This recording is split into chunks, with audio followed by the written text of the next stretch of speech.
Paul Pierce just lit a fire under the NBA world with one comment, and it wasn't about Luka Doncic's weight. The NBA Hall of Famer, Boston Celtics legend, and current Fox Sports analyst sat down on Speak and shared what he believes is the real issue holding back Los Angeles Lakers superstar Luka Doncic from reaching the next level. Leave your like and subscribe to the channel so you don't miss any updates. And spoiler alert, it's not the number on the scale. Pierce didn't mince words. He came out and said it plainly. I don't know, the guy averages 38 and 8, and we're still talking about his weight? Let's talk about his mentality on defense. That's the issue. Let's take a step back. Luka Doncic has been an offensive machine since entering the league. He's made the All-NBA first team 5 times in a row. He puts up jaw-dropping numbers, breaks down defenses with ease, and consistently delivers highlight reel plays. This season, after a blockbuster mid-season trade from the Dallas Mavericks to the Los Angeles Lakers, Luka Doncic continued to produce. Even with a calf injury that sidelined him for several weeks, once he returned to the court, he showed why he's one of the most feared scorers in the game. In just 28 games with the Lakers, Luka Doncic averaged 28.2 points per game, 8.1 rebounds, 7.5 assists, 1.6 steals, with shooting splits of 43.8% from the field, 37.9% from 3, and nearly 80% from the line. Pretty solid, right? But according to Paul Pierce, numbers don't tell the full story. The issue, he says, isn't what Luka Doncic does with the ball, it's what he does without it. Defense. Effort. Mentality. Defense is a mentality, Pierce said. Rebounding, hustle, getting stops, that's all mindset. And that's where Luka is lacking. And honestly, Pierce might be onto something. Let's be real. Luka Doncic has never been known for his defense. That's no secret. But on a team like the Lakers, where the expectation is to win now, weaknesses are magnified. Especially when your teammates, like 21-time All-NBA forward LeBron James and rising star Austin Reeves, also lean more toward offense than defense. In this year's playoffs, it showed in the worst way. The Lakers were knocked out in the first round by the Minnesota Timberwolves, in just 5 games. They simply couldn't slow down Minnesota's wing players. And when you're constantly getting picked on in isolation, targeted in pick and rolls, and struggling to fight through screens or close out on shooters, you become a liability, no matter how good your offense is. He needs to learn how to play some damn defense and stop getting isolated and picked on, Pierce continued. That's the real problem with him. That's a harsh truth. But in the world of championship basketball, it might be a necessary one. And here's the thing. Pierce isn't saying Luka Doncic isn't great. He's saying that greatness comes in layers. You can't be a one-way player and expect to carry a team all the way through the playoffs, especially in the Western Conference. Every possession matters. Every defensive rotation matters. And every effort play can decide a game, or a series. Now, let's give credit where it's due. Luka Doncic is still just 26 years old. He's already accomplished more than most players dream of. 5 All-NBA first-team selections. Countless unforgettable moments. A growing international fan base. He's that guy. But if he wants to be the guy, the one lifting trophies, the one leading a franchise to titles, he's going to have to evolve. Not just in skill, but in mentality. And it starts on the defensive end. So the question is, will Luka Doncic respond? Will he take the criticism and use it as fuel? Will he buy into the idea that defense, effort, energy, hustle, matters just as much as step-back threes and no-look passes? Only time will tell. But one thing is clear, if the Lakers want to turn their star-studded roster into a real championship contender, everyone, including Luka Doncic, will have to be accountable on both sides of the floor. This off-season could be more than just another chapter in the story of the Los Angeles Lakers. It could be the chapter that defines their future.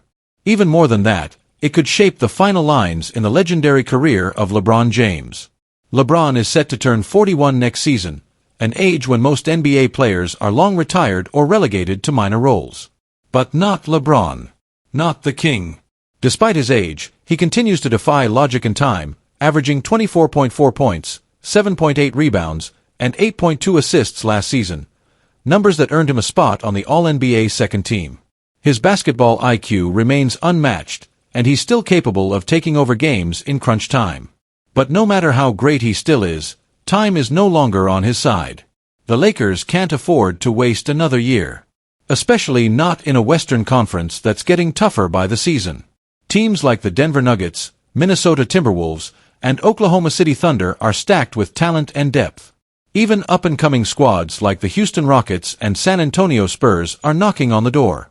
If the Lakers think they can simply run it back with last season's roster, they're fooling themselves. There's work to be done. Urgently. The front office knows it. The fans know it. And deep down, LeBron James knows it too. So, what needs to happen? For starters, the Lakers need a legitimate starting center. Someone who can protect the rim, rebound at a high level, and ideally space the floor. Jackson Hayes and Christian would brought moments of energy and offense, but neither was consistent or dependable when it mattered most. In critical playoff minutes, the Lakers were outmatched inside. Beyond the center position, they need depth, role players who can defend, rebound, hit open shots, and play with intensity on both ends of the floor. Think of the kind of players LeBron has thrived with throughout his career. Shane Battier, Mario Chalmers, Danny Green, Alex Caruso. Not necessarily stars, but guys who understand their role and rise to the occasion when called upon. The problem? The Lakers don't have much cap space to work with. That severely limits their ability to pursue high-impact free agents or make trades without sacrificing future assets. They're stuck in the middle, wanting to win now, but handcuffed financially. It's a frustrating position for a franchise built on championships. But there's one person who can change that reality overnight. LeBron James. Let's be clear, LeBron has never really taken a pay cut throughout his career. And why should he?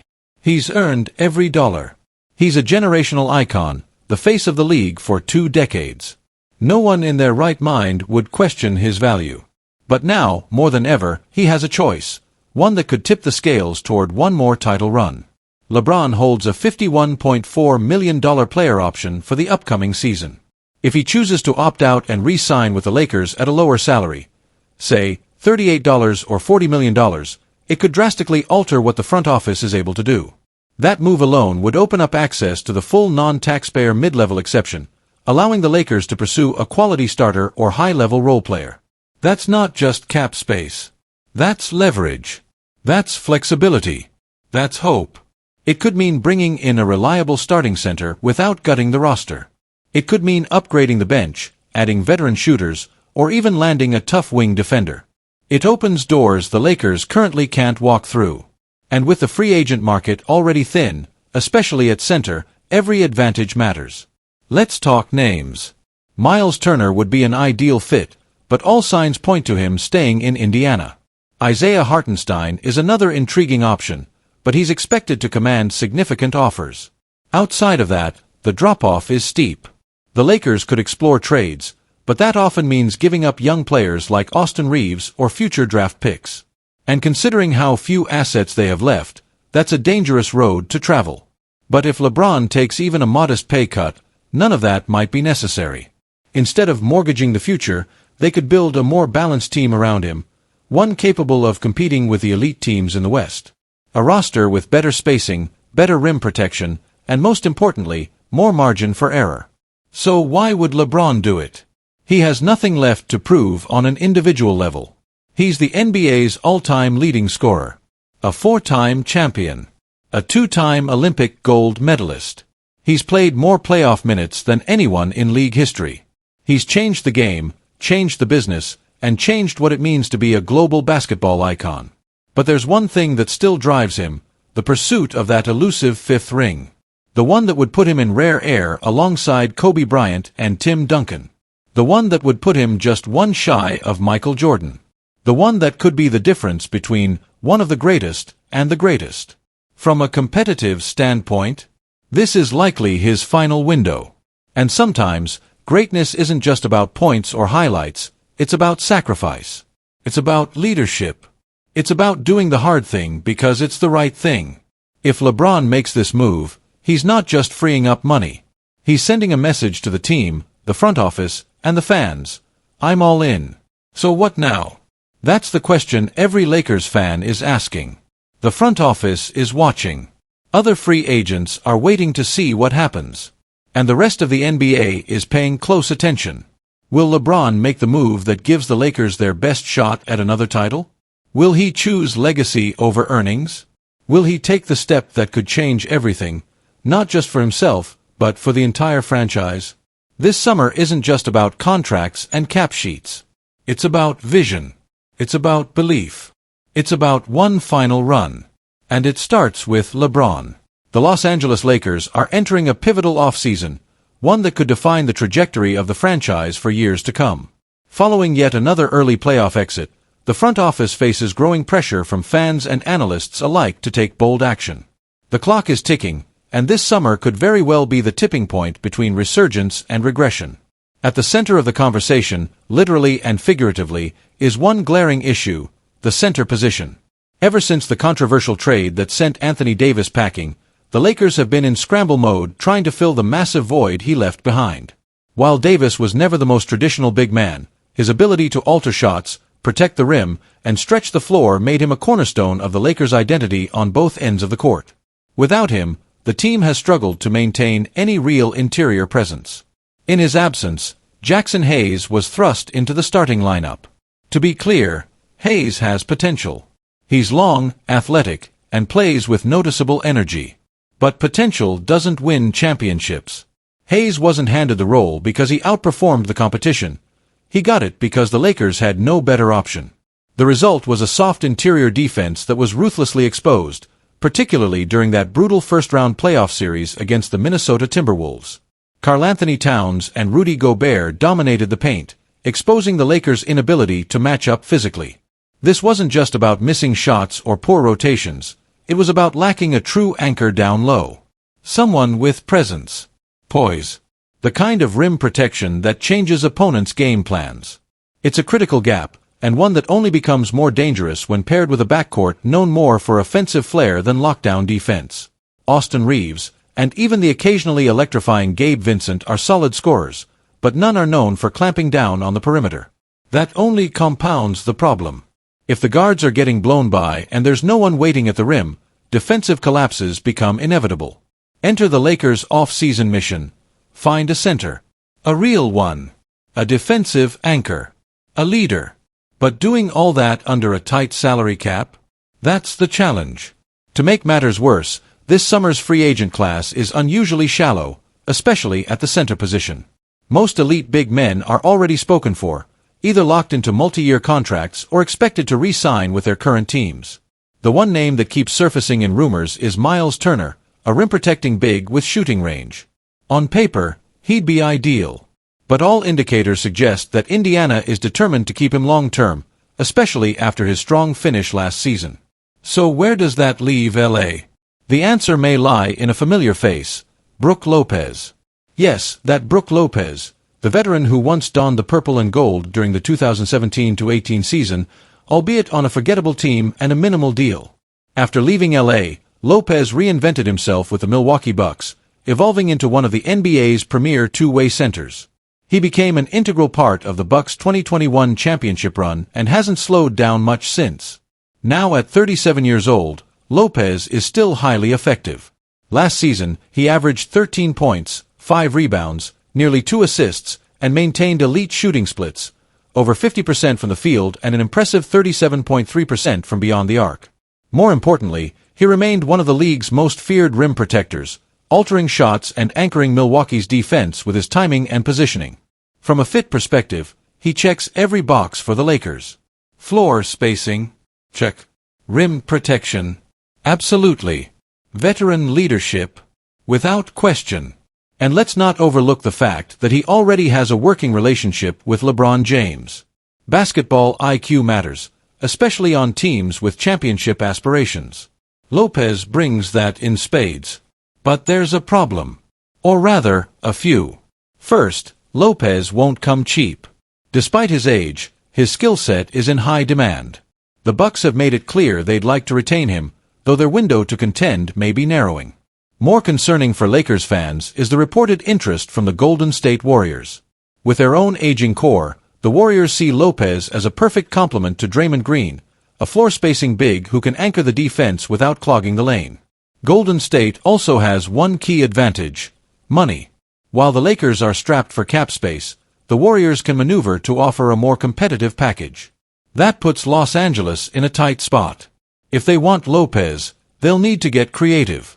A sign-and-trade is one option, though that would require finding a willing trade partner and perhaps giving up future assets. Another possibility: asking veteran stars like LeBron James to take a pay cut to open up room. Historically, though, LeBron hasn't been one to leave money on the table. So what happens if the Lakers swing and miss? The drop-off after Lopez is steep. There are few, if any, available centers who offer his combination of experience, shooting, and rim protection. Missing out might force LA to pivot toward younger, more developmental options. Players who could grow alongside Luka Doncic, if recent rumors linking him to the Lakers hold any weight, and serve as long-term building blocks. But that strategy comes with its own risks. Young bigs take time to develop. They're rarely plug-and-play, especially in a pressure cooker environment like Los Angeles. And time is not something this franchise, or LeBron James, has in abundance. This is a defining moment.